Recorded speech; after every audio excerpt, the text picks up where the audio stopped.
लक्ष्मण से प्रेरणा पाकर सुग्रीव ने अपने युद्धपतियों के साथ रामचंद्र जी से मिलने के लिए प्रस्थान किया। एक पालकी मंगाकर उसमें पहले लक्ष्मण को आरूढ़ किया और फिर स्वयं भी उसमें जा बैठा।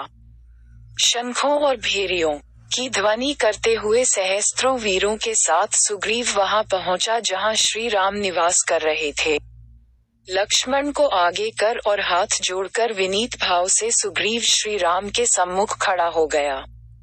रामचंद्र जी ने प्रसन्न होकर सुग्रीव को गले लगाया और फिर उसकी प्रशंसा करते हुए कहा, हे वानरेश, समय पर अपने संपूर्ण शुभ कार्यों को करने वाला राजा ही वास्तव में शासन करने के योग्य होता है, और जो भोग विलास में लिप्त होकर इंद्रियों के वशीभूत हो जाता है वह अंत में विनाश को प्राप्त होता है।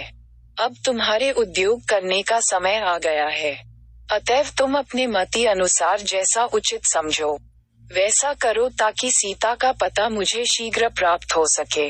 श्री राम के नीतियुक्त वचन सुनकर सुग्रीव ने कहा, हे प्रभो, मैं तो आपका अकिंचन दास हूँ, मैं आपके उपकार को कभी नहीं भूल सकता। जनक नंदिनी की शीघ्र खोज करवाने के उद्देश्य से मैं इन सहस्त्र वानर युष्पतियों को लेकर यहाँ उपस्थित हुआ हूँ। इन सबके पास अपनी अपनी सेनाएं हैं और ये स्वयं भी इंद्र के समान पराक्रमी हैं। आपकी आज्ञा पाते ही ये लंकापति रावण को मारकर सीता को ले आएंगे। इन्हें आप इस कार्य के लिए आज्ञा प्रदान करें। सुग्रीव की उत्साहवर्धक बात सुनकर राम बोले, राजन, सबसे पहले तो इस बात का पता लगाना चाहिए कि सीता जीवित भी है या नहीं। यदि जीवित है तो उसे कहाँ रखा गया है, रावण का निवास स्थान कहाँ है, उसके पास कितनी और कैसी सेना है, वह स्वयं कितना पराक्रमी है।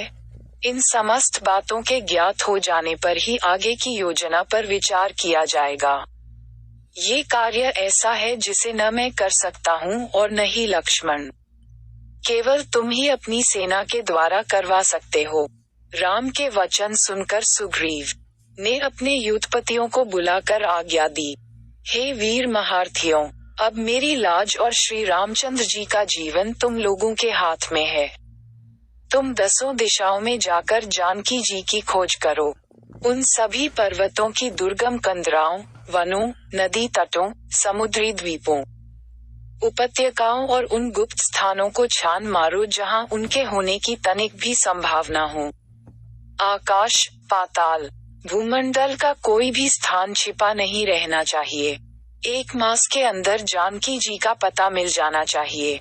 यदि इस अवधि में उनका पता न लगा सके तो तुम स्वयं का वध हुआ समझो।